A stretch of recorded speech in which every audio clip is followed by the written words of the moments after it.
This one actually was the first illustration I did, I think, and there were many revisions, small things like changing the shapes of the windows and brightening the sky and bringing out the Pegasus from the dark a little bit more, but yeah, I mean, I also really like this one, and I'm having an exhibition of the works, and this one I have printed 1 meter large, so you called it. Yeah, you can come and buy it if you. Yeah.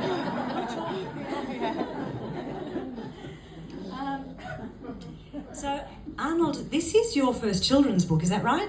No. Second. Third. Excuse me. Terrible. That didn't happen. Forget that happened.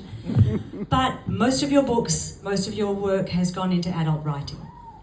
And I just was interested in writing for children is a craft of its own, and it's a skill of its own. And I just wondered about, if you were to talk about going from writing for adults to writing for children, and I know you worked with Jane in the crafting of of the words and the sentences, but I just wondered about your sort of take on that difference. Well, first of all, I did do 2 children's books back in the 1980s, one called Clown Boy and the other Riverman, that were published by Oxford University Press.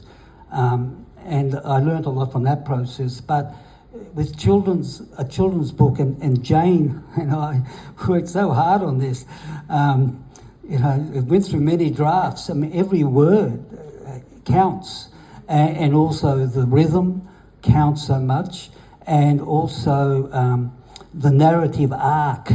You have to write something that does engage, and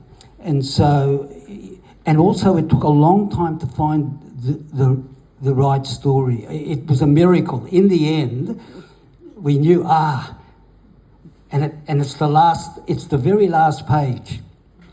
That was what did it. We found the ending, and we couldn't have found it quickly. The first draft was okay, but there's a lot of work that had to be done.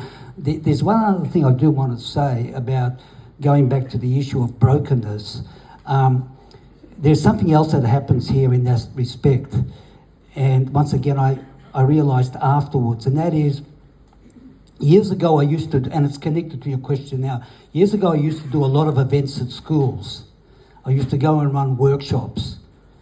It was easy for me. Teachers work so hard. They're so undervalued. For me, it was hit and run. Do a workshop, go away. But I worked from sometimes even with the grade 1 all the way through to year 12, and this wonderful man contacted me from Melbourne Grammar School, and he said, "Look, I want you to run a workshop, 10 weeks running.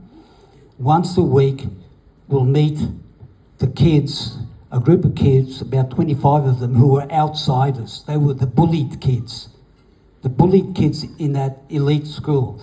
And they were the outsiders. And interestingly enough, they didn't know that we had a hidden agenda. They thought they were doing a writing workshop. But we had an agenda, and that was, we wanted them to open up. What was it that was, really, really bugging them? And one of the surprises was having to shift house. Having, at the age of 5, 6, 7, 8, 9, or whatever, these were year 7 kids, having to shift house and having this rupture in their lives.